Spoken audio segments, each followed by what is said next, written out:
it's Nora. I have some very exciting news. Dopey podcast just reached 5 million downloads. Woo! Stay strong, Dopey Nation, and toodles for Chris. Sayonara.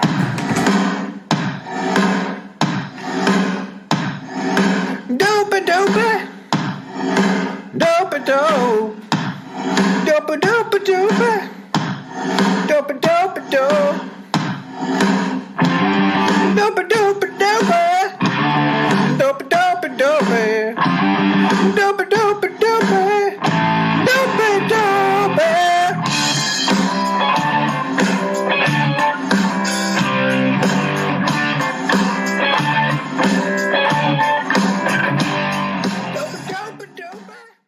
This episode of Dopey is brought to you by our friends at Aloe Recovery, located in sunny Southern California, in Malibu and Silver Lake.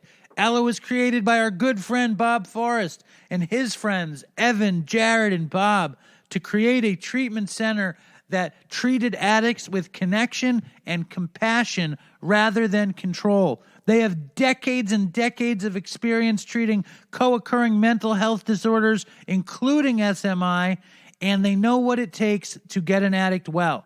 They make sure that the detox is as comfortable as possible, which we all know is key, and they make sure that that the addict is in a place where they feel safe, and I know that's to be true, and I know I have friends who went to Aloe, and they all felt like everyone in the community was rooting for them, and you cannot put a price tag on that. They have amenities like sound bath meditation and sweat lodge and surfing and equine therapy, but it's the love that Aloe gives. It's the heart that Aloe has that makes Aloe the place to go. And if you're fucked up and you don't know where to go to get well and you're willing to go to sunny Southern California, I strongly recommend going to Aloe. This episode of Dopey is also brought to you by our friends at Tiny Footprint Coffee. Tiny Footprint Coffee is the carbon-negative, earth-positive coffee that makes eco-minded coffee loving simple. When you drink coffee, they plant trees. It takes 4 pounds of carbon to make a pound of coffee. So they plant 54 pounds worth of carbon-sucking trees, which means 50 pounds of good karma in every pound. Partnered with the Mindo Cloud Forest Foundation in Ecuador, their reforestation efforts along the northwestern Andes help plant native tree species, provide habitat to hundreds of local bird species, reinforce soil conservation techniques, rebuild water tables, and sequester massive amounts of carbon from the air. Plus, this coffee is legitimately delicious. It really is. Craft roasted and as nuanced a cup as you'll ever taste. Go to tinyfootprintcoffee.com and use Dopey code Dopey10 at the checkout to get 10% off your purchase. And the more you buy, the more you save, the bigger your environmental impact.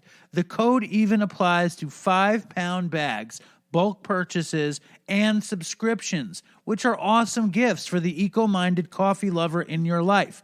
Hit up Tiny Footprint Coffee and take sustainability to the next level, one tasty sip at a time. The coffee is delicious. It's about to be Christmas. Give the gift of Tiny Footprint and save 10% with the code Dopey10. Support Dopey sponsors, support eco-friended coffee, and check out Tiny Footprint. Attention cigarette smokers. There's a less harmful alternative available to you. According to 2 studies published by Public Health England and the U.S. National Academies of Sciences and Engineering, they found that vaping poses a small fraction of the risks of smoking, and switching to vapes may have substantial benefits over cigarettes. This is why so many cigarette smokers have made the switch to vaping, and their brand of choice is Twist e-liquids. Twist is an amazing American-owned company that makes its delicious e-liquids in Los Angeles, California.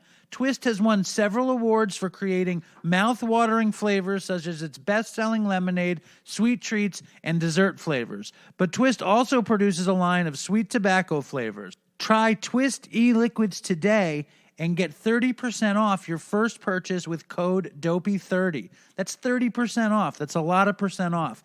DOPEY 30. Sold exclusively at daddysvapor.com. That's Dopey30 on daddysvapor.com.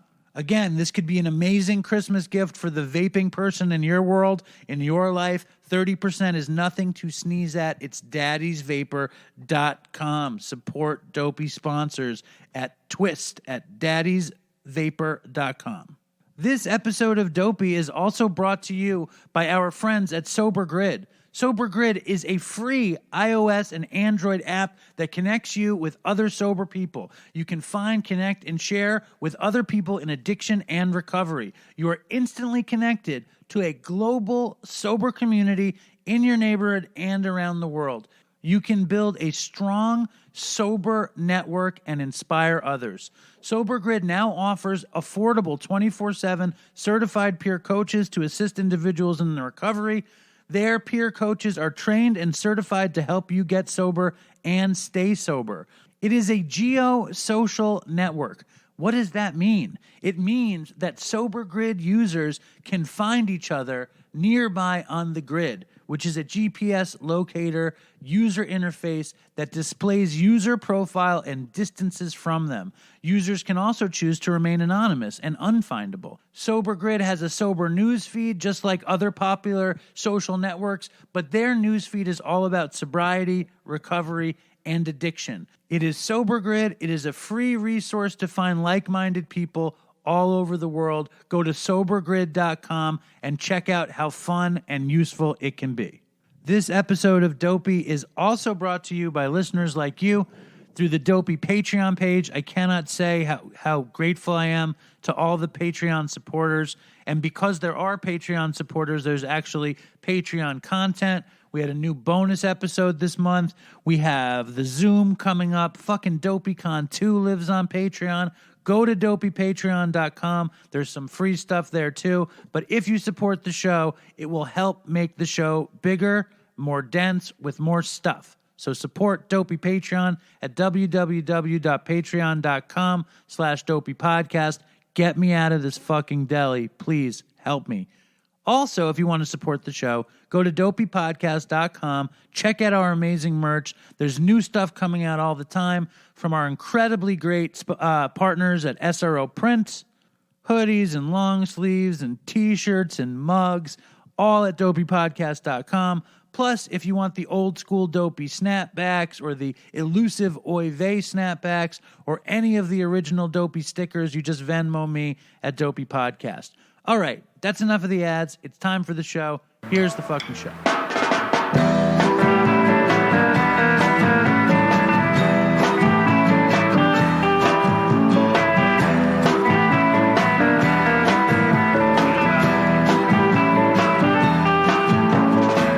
So hello and welcome to Dopey, the podcast on drugs, addiction, and dumb shit. My name is Dave, and I'm Zooming and on the phone with my good friend Ray Brown in Manhattan. How are you doing, Ray? Hey, Dave, I can see you on the Zoom. I'm doing good. What do you think? I think it's good. You think the Zoom thing is going to work out? Well, we just tried to do something really complicated, and I said I'd rather just talk on the phone and look at you at the same time. Ray wimped out on my big technological plan, but it's COVID again, and Ray is wimping out on scared to brave the train, scared to get COVID for the sake of Dopey, right? Yeah, if there's a vaccine, I don't want to die like just before I get the vaccine. Well, the glory of riding to the death to do the Dopey. Out for Dopey. Exactly. I want the Dopey Nation to mourn me. Mourn Ray. Mourn him. Everybody will mourn you. But big news is we've hit 5 million downloads. And congratulations. Did you know, or was I the first person that told you? I just saw it on Facebook like 10 seconds before you called. Big things, as they say in Jamaica, big things aguan. That's what they say in Jamaica. And like to say that I'm proud is an understatement. It was coming. You know what I mean? It was coming down the road. I like that it really showed how out of touch my father has become with reality, because he thought it was going to be another month, you know? Yeah. When did you get to 1 million? We got 1 million, I don't know, sometime during the year that Chris died, we got 1 million. And that's the irony, is that the Dopey Nation does mourn Chris, right? That's the irony of the joke that we just said. The Dopey Nation mourns everybody because everybody's fucking dying. But it's still like the glory of hitting 5 million downloads is a testament to Chris and to everybody else. And it's like little by little we go places. You know how they say it in Spanish, Ray? Poco a poco se va lejos. That means little by little we go far. You made me resent your Spanish speaking abilities. Ray is still working on his fourth step, and he's added me again to his fourth step. And I'm starting to figure out the method to your sponsor's madness. The fact that your sponsor had you add me to your fourth step because I can speak un poquito español. Yeah, it was his idea, not mine. Because I think you're not learning as you do the fourth step that you should learn to, to not resent me is the point. Shouldn't resent me because I can speak a little Spanish. Well, because Dave called and he's like, "What are you doing?" I'm like, "I just finished my Spanish lesson for the day." And he's like, "I didn't know you're doing Spanish lessons." I'm like, "Yes, I am." And then Dave goes, blah, blah, blah, blah, blah. I'm like, fuck.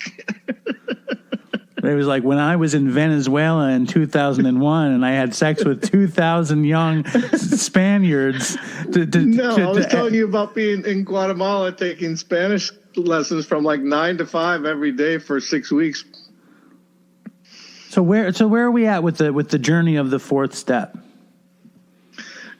We've left resentments, and so now we're practicing writing fear, and also Dave speaking Spanish. So the fear, what is the fear in the resentment of me speaking Spanish? No, those are unrelated. They're I can't. He wanted me to write out fears and also write out Dave, and there was like that. Another person in the Dopey Nation did that too. I'm like, yeah, I'm taking Spanish classes, and he went blah, blah, blah, blah. So that happened twice in one day. So who's that? This guy Ben in Wisconsin. Is he going to be on the list too? I guess so. Yeah. Do you resent all Spanish bilingual people in America? Yeah. I think the fear is no. I don't have I don't know. But I think the fear is that you're not smart enough to speak Spanish. Yeah, I feel like also that I bought this program at the beginning of the pandemic, and I haven't. I'm like, I'm going to learn Spanish while we're on lockdown, and I never looked at it until recently. So the fear is you were too lazy to. That's the resentment against myself, is I'm lazy. Well, I resent that too. Today I'm like doing 6 jobs at once, and I'm like, "Hey Ray, what's going on?" And he's like, "Oh, I'm watching YouTube of these guys who fly with fans on their backs, and it's amazing." And it's like, I think I should put you on my resentment that you get to do so little while I'm killing myself all the time. I always feel bad about that. Well, eventually, listen, you've toiled away for much of your life. I mean, yes, you married into some wealthy situation, and you lived. I was working while you were a junkie in LA, and your girlfriend was supporting you. Right, you were painting walls and 69ing with hardworking painters and doing whatever you had to do. I've done construction work my whole life. I know, until now. So you can enjoy the lay of the land. I think listen, and I'm making a joke because maybe I don't actively resent the fact that you sit around and watch YouTube all day. Maybe I'm more jealous of the fact that I can't do less, but I don't resent you for it. And I don't think you actually resent me for having a terrible, tiny little bit of Spanish. No. It was weird that he asked me to put that on there. And, I have not watched YouTube videos until the pandemic. This is all new. Well, now it's long enough into the pandemic that you can't call it new anymore. You've watched like 12 hours of YouTube a day for like 10 months. It cannot be called new anymore. Yeah.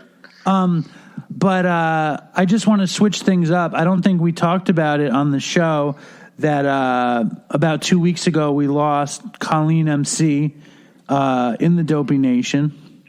Yeah, it reminded me of when Chris died, that I didn't believe it. And I was like, when Dave texted me, and I'm like, that's a fucked up thing to text because it's not true. And then I kind of knew it was true at the same time. But it was like, it's the last person in the Dopey Nation you would have guessed would have died.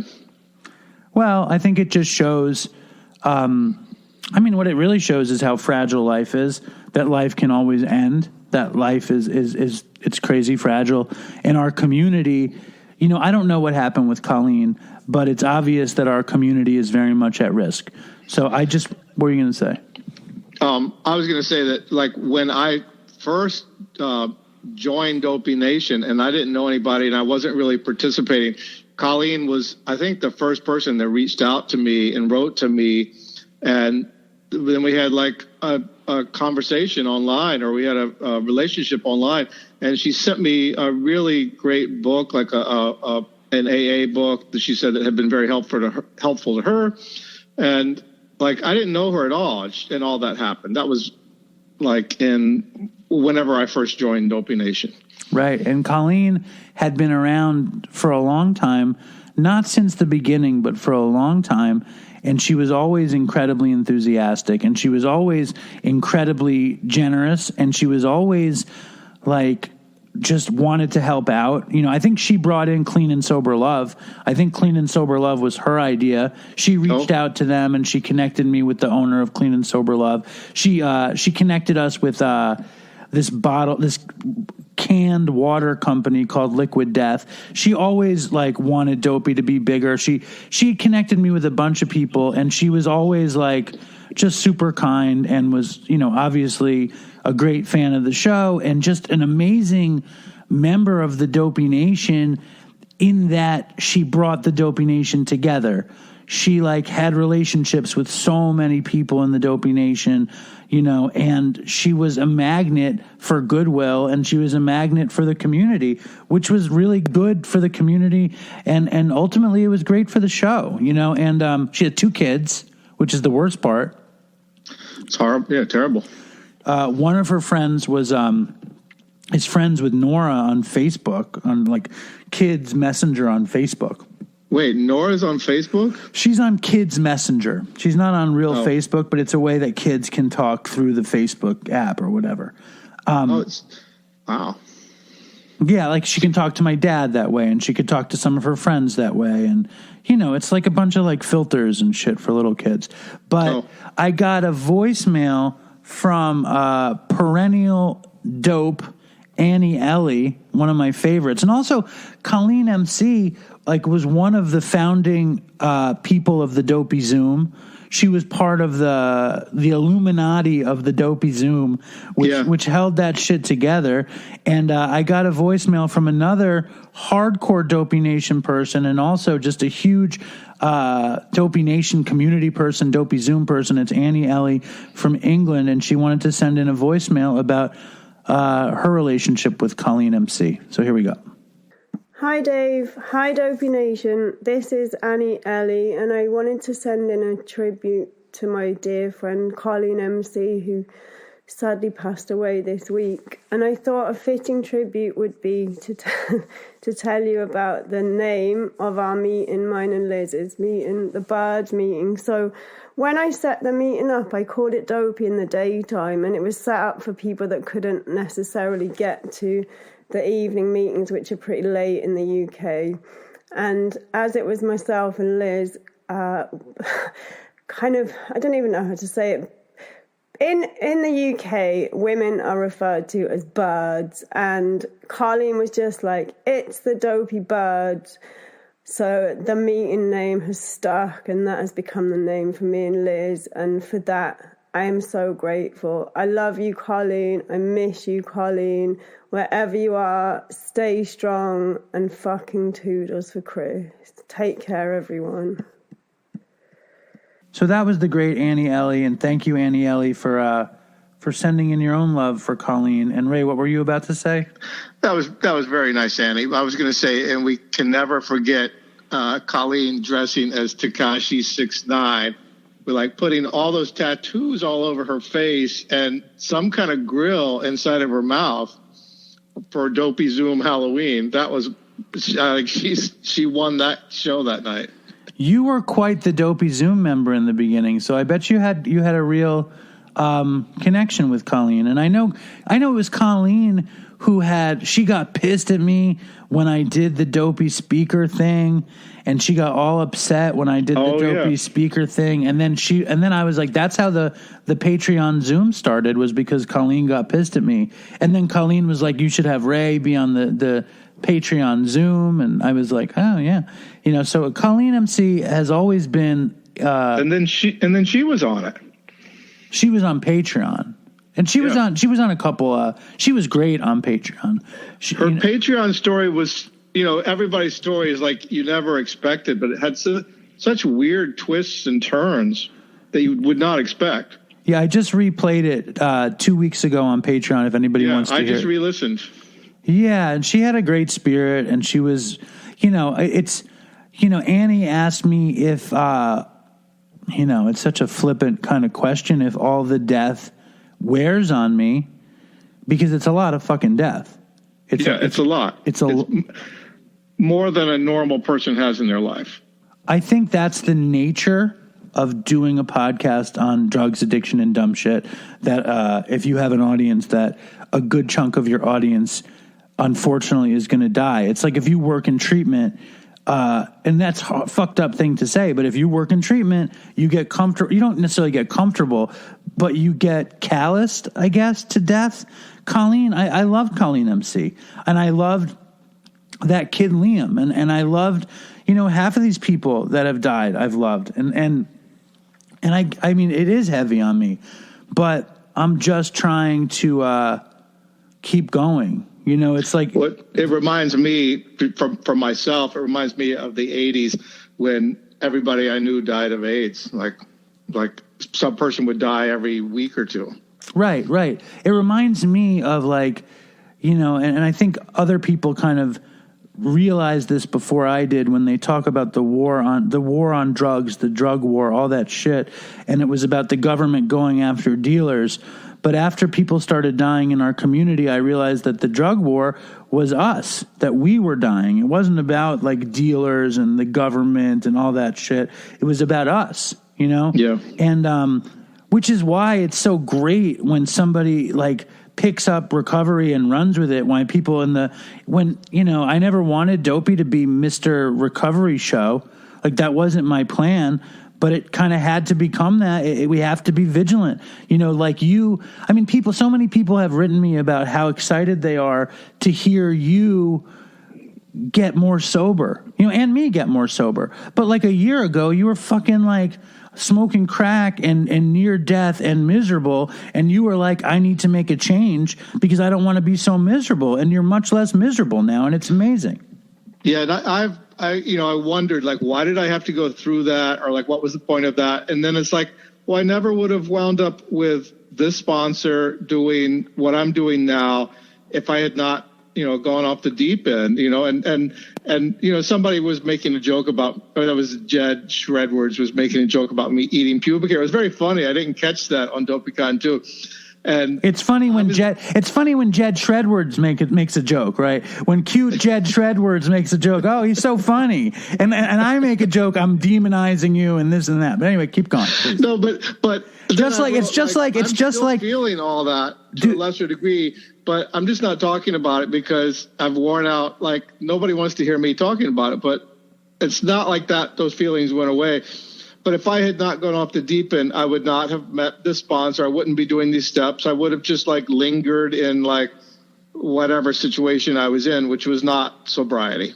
Right. And I think that's something that, it reminds me of kind of when someone isn't really doing the work and they kind of drift in and out of claiming kind of an understood recovery when they're not doing the work, which is what you were doing for a long time. You were kind of like saying you were doing it, but then you were relapsing and then you'd admit it to me.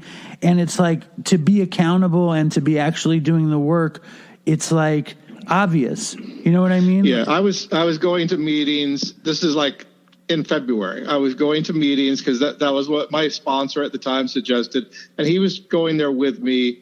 But it wasn't what I'm doing now. And the other thing, and I put this on my resentment list, was during that short period, while I was going to meetings in person before COVID, I was raising my hand at the suggestion of my sponsor and going, my name is Ray, I'm an alcoholic, I have 3 days, whatever.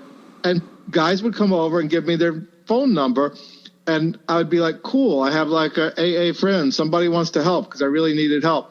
And every single one of those guys, I would call, we would talk and say, I'll see you at the meeting. And then they'd always go, you should check out my meeting. It's at Park Avenue and 79th Street. And I'm like, fuck you fucking Atlantic Group creepo, culty. They send their guys out. No, but that's not no way. That Atlantic Group shit is like, it's weird and you need to get a jacket and tie. And I bet you there'd be a lot of like attractive young men in the Atlantic Group. I've been to Atlanta. Me and my sponsor went up there just to check it out as a tourist. It's so creepy. And it's just creepy that they saw me as like prey, like I'm a wounded antelope, and they're like, we can get him. No, you're the perfect like cult recruitee, you know what I mean? It's like he's wounded, he's smoking crack, he's lovesick, he's sober curious, he's perfect. But I mean, Chris always talked about good things about the Atlantic Group, and I've known a lot of people in meetings. Yes, I've heard. I've strayed away from the Atlantic Group. They don't want me there. Like, no one's ever tried to. No, well, what? You can't talk about drugs. They asked my sponsor to speak, and he's like, "No, thank you." See, that's interesting to me. What I think is interesting to me, and this is kind of a conversation that I wanted to have. But they're also like, your higher power is not. You can't make it the rooms. You can't make it this. Your higher power is Christian God. Are you sure? Jesus Christ. Are you positive? Yeah. I don't know if that's true. Dopey Nation, if any of you guys are in the AG or PG, which is the Pacific Group, let us know if Ray's incredible bashing of you guys is true. And I would watch your step, Ray. Those guys are everywhere. They're probably on. I know. I'm afraid to say this publicly. They're probably circling. Whack me. Yeah, they're probably circling around 14th Street right now. It's a cult. But the thing that interests me, it's just interesting me more and more. Like at my meeting, like. I mean, I go to this fucko meeting in Long Island, you know, with a bunch of Republican alcoholics for the most part, but I talk about drugs every day that I'm there, and nobody says anything. Nobody questions it. I went on a Zoom meeting in L.A., and I talked about drugs, and somebody commented about it. And what it makes me think about is, and it's not necessarily the alt recovery movement, but maybe it is. Somebody actually messaged me on Instagram to me today, and they said, how can you call yourself an alcoholic when you didn't have a problem with alcohol? And like, to be honest, I don't get bogged down with those kinds of definitions. I got into my 12-step group because it helped me. You know what I mean? Like, I did it because it helped me. I decided I needed a higher power because I needed help. I decided I needed to do step work because I needed to get better. And that was like, it's like, if you want to build a table, here's fucking instructions, and you do it and you get a fucking table. And that's what I needed, a fucking table. I needed to get out of that thing. Yeah. And people don't, like, there's all kinds of alcohol. People don't say, like, oh, you're a beer drinker, you're a wine drinker, you know. It's all, to me, it's all the same. The drugs and alcohol, it's not treating. It's a symptom of the same disease. And that's alcoholism. That can be defined as, and that's what I'm saying. That could be defined as alcoholism. However, it would be nice if there was some all-inclusive fellowship that was all about the solution without these vestiges, these sort of tendrils roped into weird kind of subcategories. I think that would be nice. Yeah, I mean, when I didn't have alcohol and I had a drug, that worked just as well. Right, and I'm just saying a fellowship that was not rooted in a substance sounds like a nice thing to me. You know, it sounds like a very free place, you know, and I like that. Now, if you guys are having problems with anything and you need help, there's a place you can go. It's called BetterHelp.com. It is an amazing online service that connects people with professionals in mental health. Ray, you did BetterHelp.com, didn't you? I went to BetterHelp like before they were advertising on Dopey, and I forgot how I found them, but I think they were recommended to me. And I had such a great experience. They hooked me up with a therapist, and she was the perfect, just by chance, she was the perfect person for me to talk to. And I think I spoke to her for 3 months, and then I got this new sponsor, and he asked me to not speak to her. And that's the only reason I stopped, was because I was just doing everything he said to do. Dude, you know who told you to go on BetterHelp? It was fucking me. You give me no credit. You give me no credit for anything. Are you sure? I do it all. I came up with the pubes before Jed Shredwords. I have half of the resentments before the sponsor, and I'm the one who told you about BetterHelp. How did you know about BetterHelp? Because BetterHelp is an amazing service that helps people get recovery. They have over 10,000 professionals to choose from who are all licensed, trained, and highly experienced. You can connect in a safe and private online community, and they can deal with a lot of stuff, from sexual addiction like Ray has to depression, you name it. BetterHelp.com can help you, and we have a discount for BetterHelp.com that even you could get in on, Ray, and that's 10% off from BetterHelp if you use the Dopey code. And the Dopey code is BetterHelp. That's better, HELP.com/Dopey podcast. We all want everyone in the Dopey Nation to be as happy, joyous, and free as possible. Use BetterHelp. Get 10% off. Again, it's BetterHelp. That's better, HELP.com/Dopey podcast. What do you think about that, Ray? That was good. On a scale of 1 to 10, how much of a professional advertiser do I seem like to you? The 10. That's very nice of you to say. Now, we didn't even talk about the glory that was DopeyCon, and I can't imagine all of the fucking offers you must have gotten, considering how much everyone couldn't shut up about how beautiful you were on DopeyCon. I was like the monster. I got a lot of women saying Ray is so good looking, and then even some guys going, I'm a straight man, and I think Ray's good looking. I'm like, where's the gay dude saying that? Somehow it was Beauty and the Beast, and I wound up somehow. I said it's because your wife is in the room. These women are not going to go, Dave is so hot. Well, come on, throw the beast a bone. That would break like the sister code. The closest thing was I expected Dave to look much more like a warlock than he did. Now on DopeyCon 2, it was everything that I could have ever hoped it to be and more. Just a joy from top to bottom, from stem to stern. Like, it was just so fucking cool. And one of the dudes who made it cool, he kind of kicked the whole thing off, was this guy, this daredevil, Colin. No, I watched his videos today of him jumping like 1,000 feet he would die if he didn't succeed. His name is Colin Scummy Morrison. But when I mentioned to Ray that he was on, Ray said, oh yeah, I tried to find naked pictures of him and porn. Ray was like, I'm Googling Scummy naked and I couldn't find it. I'm Googling Scummy. He's Googling Scummy porn and there's all sorts of. Roy too. I'm like, Andy Roy nude. You wanted to find the porno of toothless Andy blowing Scummy, right? That was what you were looking for. Well, not toothless, but yes. Scummy was amazing on DopeyCon too, though. And the reason that I thought he was so amazing was because he was all heart. You know what I mean? Like, he had a vibe that was just all heart. And he said he didn't want to come on Dopey and for a little while, but then, like, he changed his mind. Yeah, on DopeyCon 2, I didn't know who he was, and it came so quickly, and it was like first, and then it was gone, and I didn't know who he was, so I kind of like got to know him a bit after listening to this thing and Googling him and knowing who he is and all that stuff. Well, Well, here he is, Colin Scummy Morrison on The Dopey Show. So I always spend months and years trying to get guests, and the latest guest debuted on DopeyCon too. His name is Colin Scummy Morrison. He's a hardcore freestyle dirt biking champion. Freestyle motocross rider. A freestyle motocross rider. And it's like, I did all this research and I still I don't know anything about freestyle motocross. How are you, Scummy? Welcome to the show.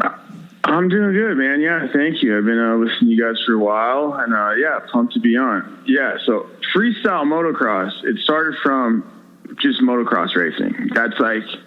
That's what it was all about. And then in '96, that's when freestyle motocross came about, and it was everybody rebelling against motocross, because at the time, that's when everybody had tucked-in shirts or just thumbs up, really kind of preppy. And then freestyle was it came from the snowboard skating area, just punk rock. And that's when I was 15 and I saw that new generation and I wanted to be a part of that. It was, I don't know, it was rad. What was first? Was kind of like the bad boys of motocross. Was riding motocross first or using first? Oh, dude, motocross was. Yeah, I grew up in a little perfect town, dude, Moore Park, California. My dad's a Marine vet, cop. My mom was I had a perfect childhood, dude, straight up. Parents got divorced when I was a kid, but that was still fine. And then I was kind of searching what I wanted to be, soccer, baseball, just typical kid. And then my dad took me to it was a truck race, and halftime they had a motocross race, an exhibition, and I saw the two strokes, just the smoke, the jumping. It was something so powerful for me. I fell in love with dirt bikes after that, and ever since that day, I lived, breathed, ate everything motocross. It was my passion. I just stuck with it. And was the first time you got on the bike, was it obvious that you could do it? I mean, if I got on a motocross bike, I would fucking die. I would not live. It wouldn't happen for me. Was it was it love at first ride? Did you know you were cut out for it? 100%. Even after that, when I saw my first race, it took me a while. Bugged my dad every day. He got me a BMX bike. I got into BMX racing, put a can on my front tire to make it sound like a dirt bike. It was all about dirt bikes. I just couldn't get one. I got one, my first dirt bike at age 12. And yeah, there's no drugs or alcohol. I was a good kid in school and everything. It was just everything about dirt bikes. And it brought me and my dad close. We were always close, but after the divorce, we would just travel every weekend, going to the races, just living, just ride, man, just having I had the best childhood of my life, dude. It was just amazing. It's a good family sport, and it really makes you, it builds you hard, with the injuries. It's a one-man army out there. It's kind of you against the world, and it's just a lot of responsibility, dude. So it really grew me up kind of quick, but it was just such a passion, dude. No, I hear you. I grew up in a pretty loving family also, and I heard you do an interview where you were I never would have imagined that one day I'd be I was a heroin addict or anything like that. I came from a pretty loving, wholesome family, and it didn't seem like it was in the trajectory for me. When did the bad boy shit start to get into your head, and when did it turn into drugs?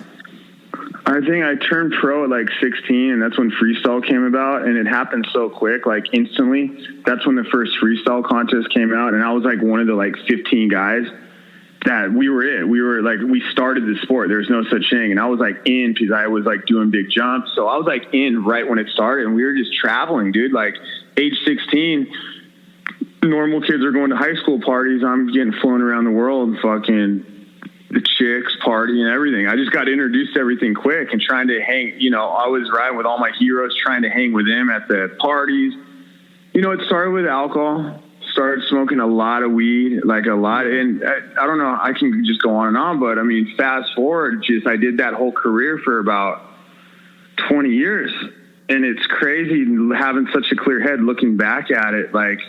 There is a time when it was all about partying. It was Motley Crue. We were Motley Crue of motocross. We feel we just went harder. And instead of playing an instrument, we were jumping 200 feet, fucking loaded, you know? So it's like the consequences are so gnarly, and it was just that lifestyle. And then when the sport got big and people realized, dude, if I start actually training and doing good, I can make some money. And all my friends, that's when the backflip came out. They started really buckling down.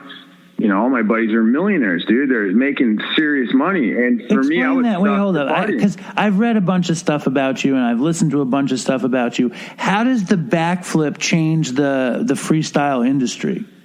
It completely changed it. Overnight, half of the riders dropped out and they didn't know what to do with themselves. A lot of people one dude committed suicide. It was sad, man, because freestyle tapped out. Like, there's only so much you can do at that time on a dirt bike. And then Carrie Hart did a backflip. After that, it started elevating, where like it got to the point you had to do the backflip to like place and to do good. And it's such a big commitment on a 250-pound motorcycle jumping 75 feet. Like, if you come up short, you over rotate. I mean, I have friends paralyzed, dead from missing it, you know. And I just wasn't about it. I did a couple backflips in the foam pit, but it just wasn't my thing.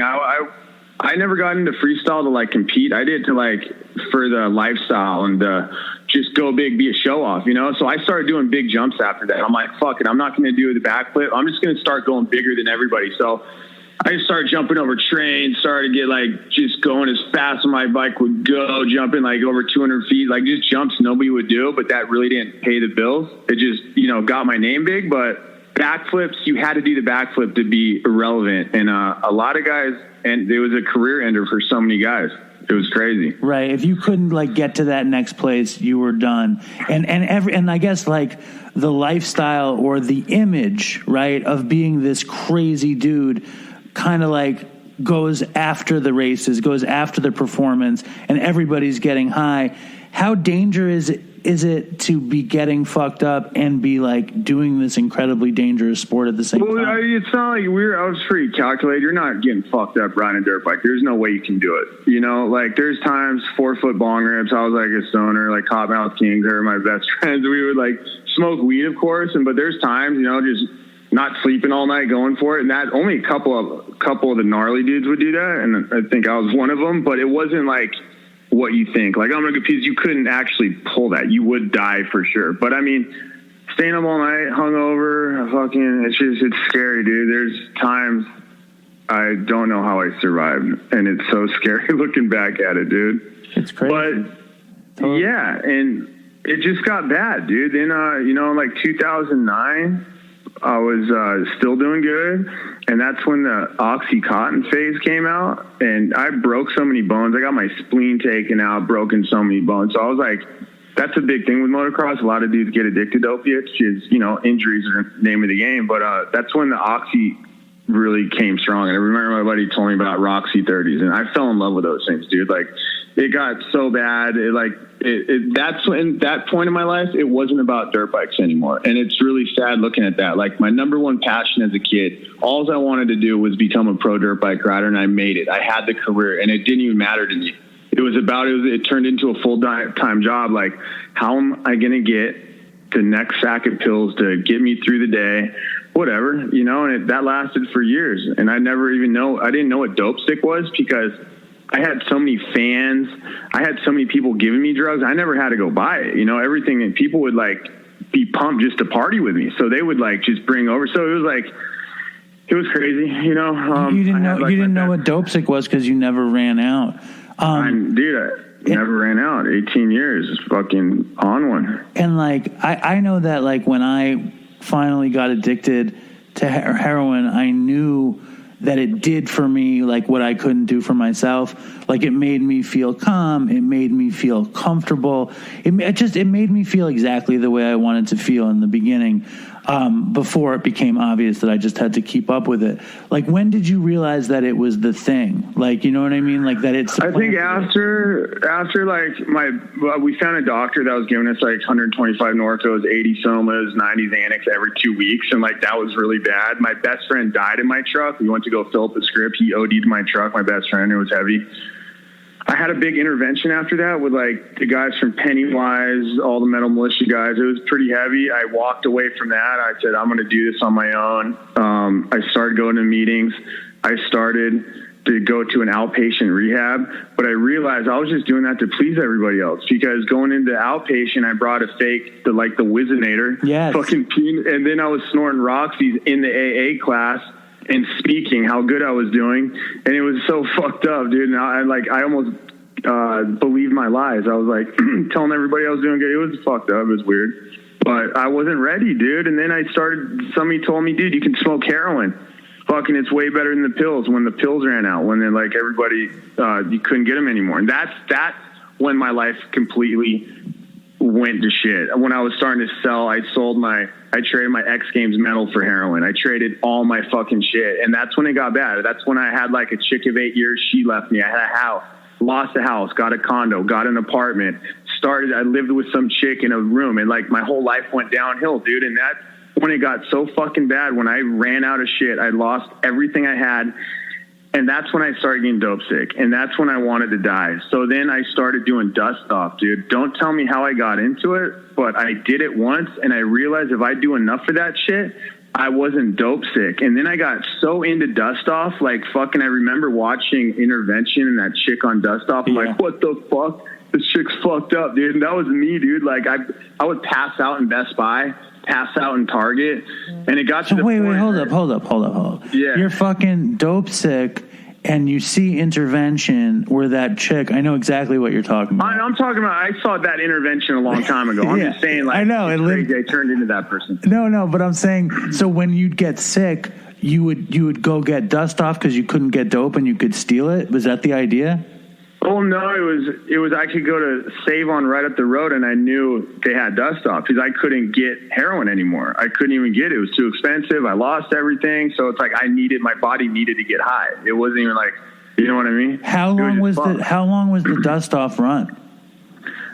4 months, and that 4 months was worse than heroin, worse than any other drug, dude. Like, it was so fucking bad. It got to a point I passed out in my truck. I signed a big contract for one of my sponsors. On the way home, I stopped at all these different Best Buy, Target.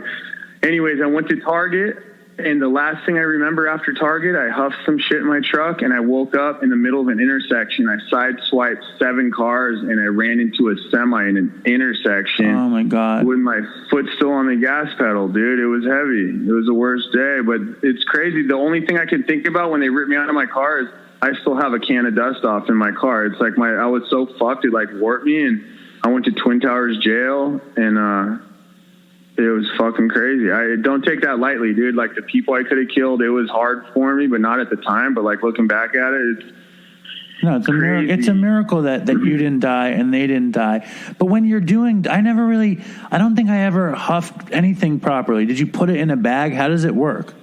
No, it's just computer cleaner, and you just suck on the nozzle. Oh my God. Yeah, the taste makes me want to throw up, like, thinking about it. But it just, I mean, you're talking to posters, you're just so looped out, but you're like so high that it feels good, but it wears off quick, you know? So you've had a lot of like starts and stops, right? So after the dust off, when because I mean, a lot of the interviews that I listened to and a bunch of the things that I read, you had a bit of time, right?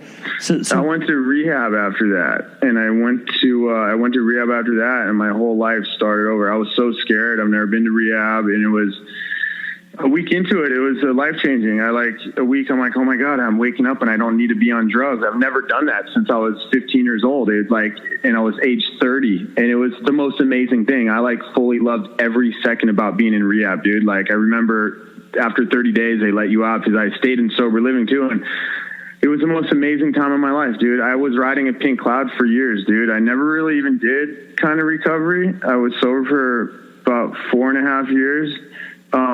I gave back. I did a podcast talking sobriety. I worked for Recovery Today magazine, interviewing like Nikki Sixx, Danny Trejo. It was rad. I was like always giving back, spreading the message, because I got my whole life back, dude. I came out of rehab with 2 T-shirts to my name.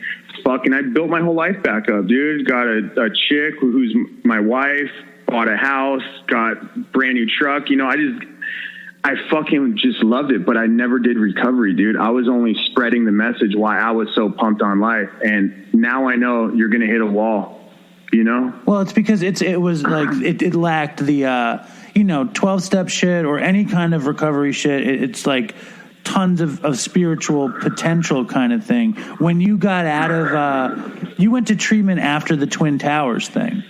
And that's when you got your first time of recovery, you're saying? Yeah. A week after I got out of Twin Towers and went to rehab, yeah. So, like, what didn't work in that whole run of recovery?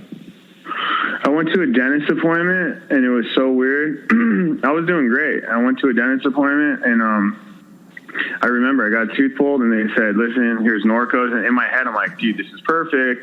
I was just thinking that. I'm like, if I take them as prescribed, I'm good. But in my head, I was doing it to, like, I want to see if I can handle this. And it's so crazy how that happened, because I filled them up. I took them as prescribed right when that bottle ran out. I went to an urgent care. I told them I hurt myself. I got more. I kept on going to urgent cares, get more. Then I lined up with an old drug dealer, and then it's like I'm back at the races, dude. Do you think that when you first got the script, I mean, you go to the dentist and they like give you the Norco, and you're like, fuck it, I can enjoy this. This is kind of a free pass to enjoy what I like.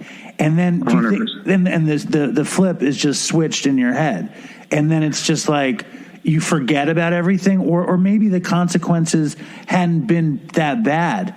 What do you think it was? Well, it's crazy because I did that, and like I went on like a couple-year run, dude, and like nobody knew. It's sad, but I was still claiming I was sober because I was like, everybody looked up to me for being sober. I was helping all these people, and then at this point I wasn't doing it to like drool on myself. It was like a big secret. I had to go to sleep knowing I'm on stuff, and now I'm addicted to it, but everybody thinks I'm sober. I'm getting paid to go to these rehabs to speak at.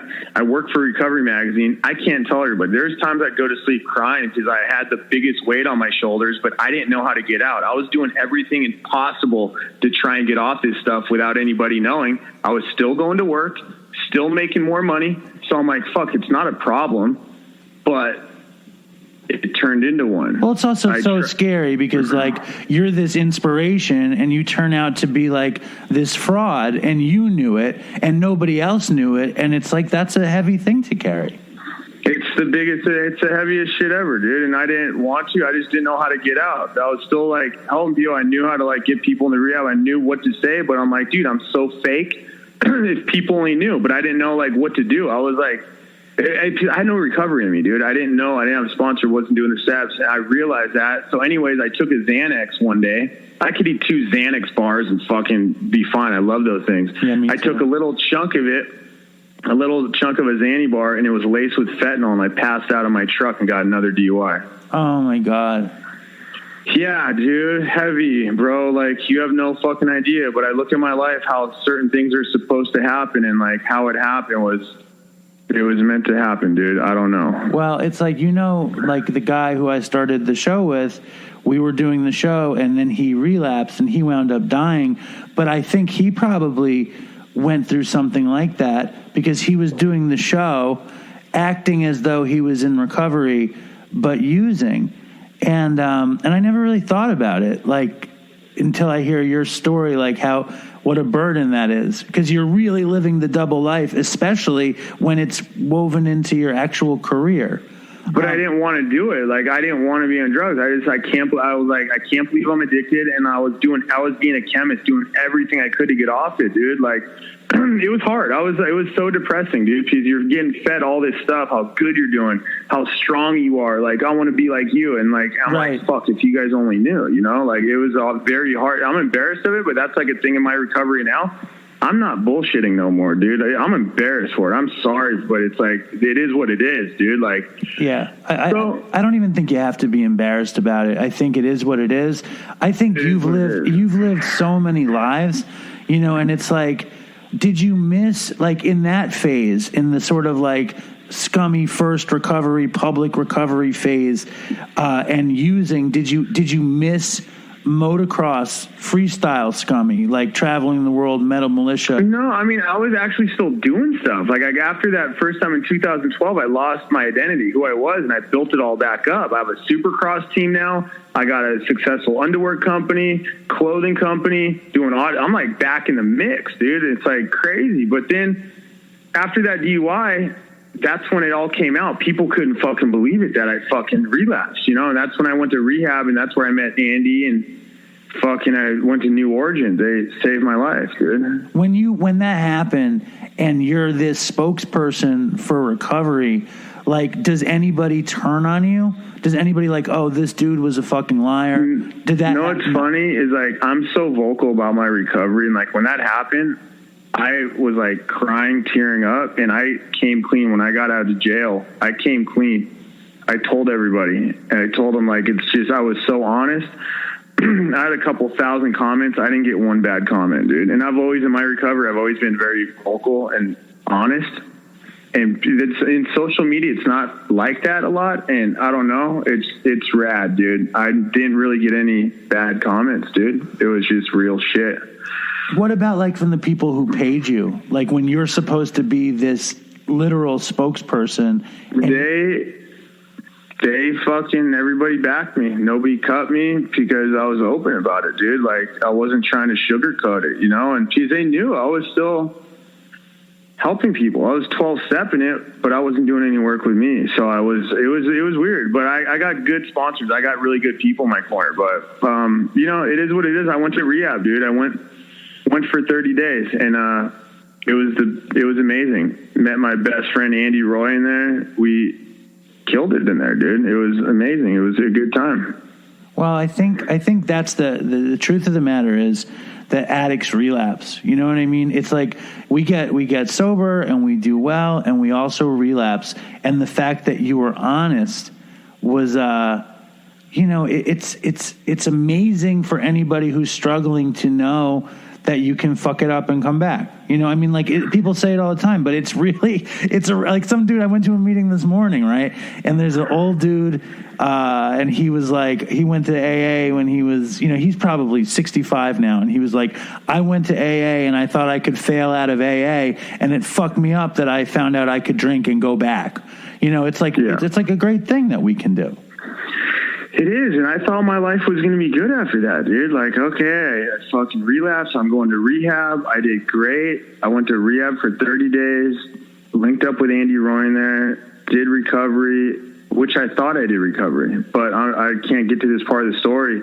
I still didn't, and every one of these things, like I realized, was meant to happen in my life. I got to step 4, but what I've realized is I was still holding on to a couple things I was going to take to the grave with me. So I was still doing recovery with one foot in. I got out of that 30-day treatment, and this was back in March, not even that long ago. I got out doing. You were broadcasting DopeyCon 2 in the dining room. I really didn't realize what was happening until finally you yelled at me and said, "We're taping." I mean, whatever the correct. No, term is. I honestly think after a while I got the message. Yes. No, in all honesty, I don't think you realized that we were recording it until you watched it. That's not true. Anyway, it really was good though, and it looked like on YouTube that over 2,000 people actually saw it on YouTube.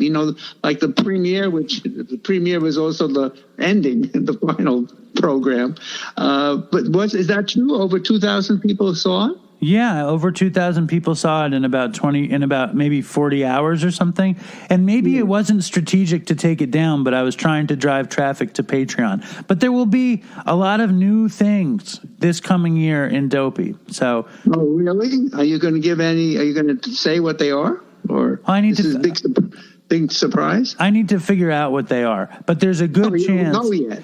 that there's big things coming. There's a good chance that there's a lot more video components coming, and maybe like some more YouTube stuff, and maybe there's going to be a dedicated phone line where we take phone calls, and who knows what's coming. Yeah, it was interesting because during the YouTube showing, that chat room actually was interactive, where people were writing, as it was happening. So that was interesting. That was nice. lots of Alan fans, right? Well, I don't know. I don't know about that. I think I was around too much.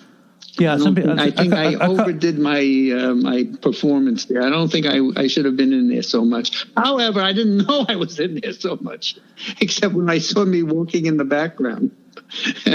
A lot of people love that. A couple people thought there was too much of you, but more people thought that it was just the right amount of you. And I thought you were really, really good in DopeyCon too. Nice. All right, good. I'm glad. That's very nice that you say something like that. That's kind of unusual. Really good. All right, I'm happy. No, I thought you were very So funny. how was tonight's? Not that I'm supposed to know what tonight's show is, because I really don't know. So, but I'll hear it tomorrow. I'll go listen and hear what you have, what was on today's show. Anything else about the incredible thing that is 5 million downloads? Even though we're on a path, to get more than 5 million downloads and whatever, it still is like, it's pretty crazy. You know what I mean? Even though I work I work really, really hard to make the show, I still don't expect to get that many people listening to it. So I'm very... I'm trying to figure out, in terms of 5 million times, it really is amazing. I mean, there are like 7,000 core listeners, or I don't even know how it gets divided up. I think there's 13,400 core listeners. Wow. Yeah. Yeah, which means you got a huge amount of opportunity out there for more. I mean, it seems that there could be a heck of a lot more listeners out there. Yeah, and if you want to translate that into like being your son, that means it's not good enough. Right? It means that's fine, but it's not really. It's not really that good. That's interesting. Actually, what was saying. Oh, by the way, I don't know if the Dopey Nation cares about this, but the Knicks scored over 100 points at the end of the third period today. They were on fire today in terms of. Did they beat Detroit? Did they win? I mean, incredible. Is it over? Of scoring today. It was preseason against the Cavaliers team that was terrible, but it sure felt good that they actually were making shots. Kevin Knox did like 6 3-point shots. Well, he could have a breakout year. How was Emmanuel Quickly tonight? He was terrific. Really terrific. He is looks like he's going to try to get the starting point guard job. We'll see what happens. He really looked good. He really did. He reminds me. I was impressed, except it really was the second and third string from Cleveland. So who knows? He reminds me of a Rod Strickland type. Like he's going to be like somebody who fights for that point guard spot and probably is better than the starter. I could see that happening. Well, I think you're right, but that was the point that you were bringing up, and that I think in that interview you had, the last interview on Patreon, that the more effort you put into something, the more you try. I think the guy who was working with Dr. Drew, Mike Catherwood, yes, Mike Catherwood, yes. That you put in enough effort. If you put in enough effort and you keep trying and trying, all of a sudden things happen, that you didn't think would be possible. 5 million downloads, heck, that's good. And it's a beginning. I mean, it's better than a beginning. It's very successful now, but you're right. There's more opportunity. Well, I think that's really also the point with recovery, that if you constantly work at it, you keep it and you build it and it grows and it gets better. And it's like, I think that's the greatest lesson of recovery, is putting pieces together and making your life better. And it's true with making a podcast, and it's true with a basketball team hitting shots, and it's true with getting well. And I think you need to put some more things together, because I worry about you. What do you have going on? You're playing stupid fantasy basketball and walking around the house with a mask. Well, I had a few problems today. I get in the elevator and I'm heading downstairs. The elevator stopped at the 10th floor, and I discover, because somebody is getting on wearing a mask, I discover I forgot my mask. I get out of the elevator and I walk all the way up from the 10th floor. I walked on the staircase up to the 21st floor, and boy, I was really exhausted. I mean, that could really kill you, Dad. That kind of a thing could kill you. Wait, that's not only that. Then I went for this long walk in Central Park, and I slipped on the ice and I fell. And but somehow I fell very gracefully and got up gracefully, and I'm fine. No injuries, no nothing. You need to be careful because it was a little scary. But I'm okay. Dad, one strategic fall, and we're talking about it's done. You break a hip, and what are we going to do with you? Where are we going to put you? You're going to live in the garage? Listen, I'm fine. I was told I fell very gracefully. Who told you that? Well, I was walking with my friend Kathleen, and by the way, and I walked 12 miles today. I mean, that shows you what shape I'm in. Hey, just please be careful, okay? Yeah, well, I'm trying to be. All right. Well, all right. Anyway, so I think and by the way, you know that death of Colleen was very heartbreaking. I mean, for her to put in the thing, for DopeyCon 2, and then. Not being there and dying. Anyway, it scares me. It really scares me a lot about how easy it is nowadays. That if anybody makes a mistake, they don't know what they're taking. I mean, it's deadly stuff that's out. It's just awful. Well, it's also just the fact that we're people, and people can die really easily. They can die falling down the steps. They can die because they take too much of a drug. They can die from COVID. Life is fragile. They can die from anything, and that's. I know. Yeah, but Davey, listen. Remember all those years ago, how you didn't see the death, and then all of a sudden, only in the last 5-6 years, it's gotten completely out of control because of this fentanyl stuff. That's got to be part of the problem, right? Well, I would imagine it is, but we don't have any information about what happened to Colleen. Her family is saying it's natural causes. I don't know what happened to her. Yeah. You certainly don't know what happened to her. All I'm saying is she did the video for the show, and then she's not there anymore. So it was certainly very sudden. It didn't look like any long-term sickness or anything. It looked like she was healthy on that video. Right, but I mean, I listen. I don't think that you're wrong. I think that you're making a great point. I think that the fentanyl has been, accelerating death in this community, and people need to be careful. Yeah, I agree. That's the point I'm making. Yeah, but it's fucked up. It's really beyond careful. It's like if you're using in a world that's ripe and loaded with fentanyl, the chances of dying are pretty great. Is really the thing. Exactly. That's exactly what I'm saying. I'm saying it's worse than Russian roulette, where there's like one bullet in the gun. There's like 5 bullets in the gun. I don't think you don't really know how many bullets are in the gun, but the chances are obviously increased at this point. And we'll leave you guys on the very positive note. So if you're using, I'm saying be careful. That's the wisdom that I'm trying to imply.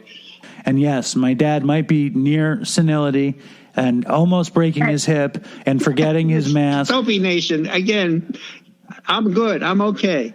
But he's he's right, and everybody should be careful. And we'll leave it at that. All right. Okay. Stay strong, Dopey Nation, and toodles for Chris. Stay strong, Dopey Nation, and fucking toodles for Chris.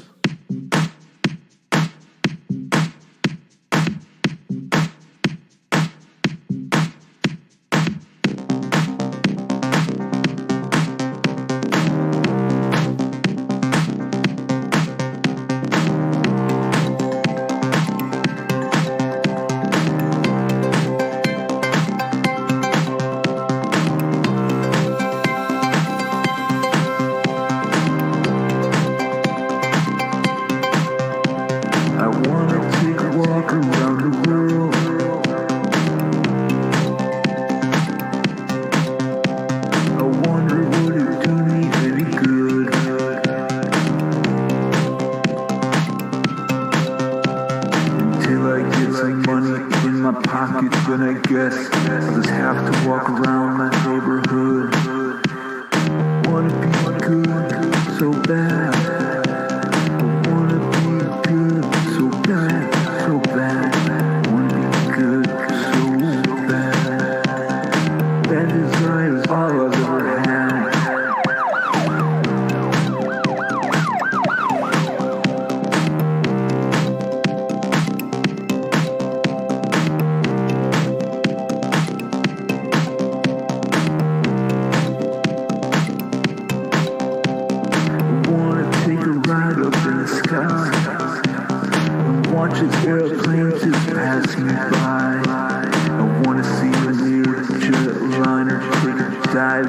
show all these people what it means to be alive. I wanna be good, so bad. I wanna be good, so bad. I wanna be so good.